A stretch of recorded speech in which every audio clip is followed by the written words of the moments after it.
Bonjour à toutes et à tous. Aujourd'hui, on plonge dans un sujet absolument passionnant et super important du programme de SVT de 4e, les ressources naturelles. C'est un thème qui nous touche au quotidien et qui est crucial pour notre avenir à tous. Alors c'est parti pour explorer comment on utilise notre planète. Voilà, la grande question qui va nous servir de fil rouge. Franchement, elle est énorme, n'est-ce pas? On est 8 milliards d'êtres humains et on a tous besoin de boire, de manger, d'avoir de l'énergie. Alors comment on fait pour que tout le monde ait ce qu'il faut sans pour autant vider la planète de ses trésors? C'est vraiment le défi de notre siècle. Bon, pour pouvoir s'attaquer à cette immense question, il faut d'abord être sûr qu'on parle bien de la même chose. On va commencer par les bases, par définir les mots importants, histoire d'avoir un langage commun. Allez, c'est parti. Alors, une ressource naturelle, c'est quoi au juste? En fait, c'est très simple. C'est tout ce que l'être humain va puiser dans la nature pour répondre à ses besoins. Ça peut être l'eau qu'on doit, le bois pour se chauffer, le sable pour faire du béton, ou même le pétrole pour faire avancer les voitures. Tout ça, ce sont des ressources naturelles. Et là, attention, il y a un truc super important à comprendre. Il y a deux grandes catégories de ressources. D'un côté, on a les ressources renouvelables. Pensez au soleil, au vent. À notre échelle, elles sont inépuisables. Et de l'autre, il y a les ressources non renouvelables. Le pétrole, le charbon, les métaux. Une fois qu'on a tout utilisé, il n'y en a plus, c'est fini. Et vous vous en doutez, c'est surtout là que ça coince. Allez, on entre maintenant dans le vif du sujet. On va s'intéresser à deux ressources qui sont à la base de la vie, vraiment les fondations, l'eau et les sols. Et comme on va le voir, ces deux-là sont vraiment sous très très haute pression. On a l'impression que l'eau, il y en a partout. Mais attention, l'eau douce, celle qu'on peut boire, celle qui sert à irriguer les champs, elle est en réalité très rare. Et en plus, elle est très mal répartie sur le globe. Pour couronner le tout, notre consommation explose, tirée en grande partie par l'agriculture et l'élevage, qui sont de très très gros consommateurs. Regardez bien ce chiffre. 15 000 litres. C'est gigantesque. Mais à votre avis, ça correspond à quoi? Eh oui, 15 000 litres, c'est la quantité d'eau qu'il faut pour produire un seul kilo de viande de bœuf. Pour se rendre compte, c'est l'équivalent d'environ 300 douches. C'est juste énorme. Ça nous montre de façon très concrète que ce qu'on choisit de mettre dans notre assiette a un impact direct et vraiment massif sur les réserves d'eau de la planète. Et pour les sols, malheureusement, c'est un peu la même histoire. On a de moins en moins de terres fertiles, alors que dans le même temps, la population mondiale grandit de 90 millions de personnes par an. Le résultat, il est terrible. Aujourd'hui, 1 personne sur 8 dans le monde ne mange pas à sa faim.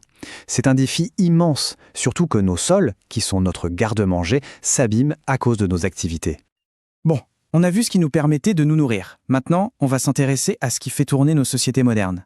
L'énergie qui nous éclaire et nous transporte, et les minéraux qui nous servent à tout construire. Côté énergie, on retrouve notre distinction de tout à l'heure. D'un côté, les énergies fossiles, pétrole, gaz, charbon, elles polluent et surtout leur stock s'épuise. De l'autre, les énergies renouvelables, le solaire, l'éolien, elles sont beaucoup plus propres et inépuisables. Le gros souci, c'est qu'aujourd'hui, on est encore complètement dépendant des énergies fossiles. Et là, petite info qui surprend souvent, quand on dit pétrole, il ne faut pas penser qu'à l'essence dans le scooter ou la voiture. En fait, le pétrole est caché partout autour de nous, dans le plastique des stylos, dans les tissus synthétiques de nos vêtements, dans les composantes de nos smartphones. C'est fou, mais il y en a dans quasiment tous les objets de notre quotidien. Et pour bien visualiser notre faim de minéraux, cet exemple est juste parfait. Imaginez un peu, un gratte-ciel qui fait 1 km de hauteur. La quantité de béton, d'acier, de sable et de verre qu'il faut pour construire un tel monstre est astronomique. Ça illustre bien à quel point nos constructions modernes dévorent les ressources minérales. Ok, le constat est posé. Ça peut donner un peu le vertige, tout ça, on est d'accord. Mais alors, qu'est-ce qu'on fait?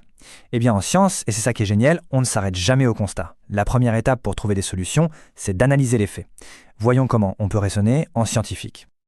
Reprenons notre chiffre choc, 15 000 litres. Une bonne analyse scientifique, ça se fait en 3 étapes toutes simples. Étape 1, j'observe le fait. Le chiffre brut, c'est 15 000 litres. Étape 2, j'analyse, je cherche le contexte. Ah, c'est la quantité d'eau pour 1 kilo de viande. Et enfin, étape 3, je tire une conclusion. La conclusion ici, c'est que nos choix alimentaires ont une conséquence énorme sur les ressources en eau. Voilà, c'est ça la démarche scientifique. Observer, analyser, conclure. Et cette démarche, on peut l'appliquer à plein de choses. Parce que les ressources naturelles, elles sont au cœur de notre vie de tous les jours. Pensez-y, les minéraux, ils sont dans le téléphone qu'on a dans la poche. L'eau et les sols, ils sont dans notre assiette à chaque repas. Et l'énergie, elle est là quand on allume la lumière ou qu'on prend le bus.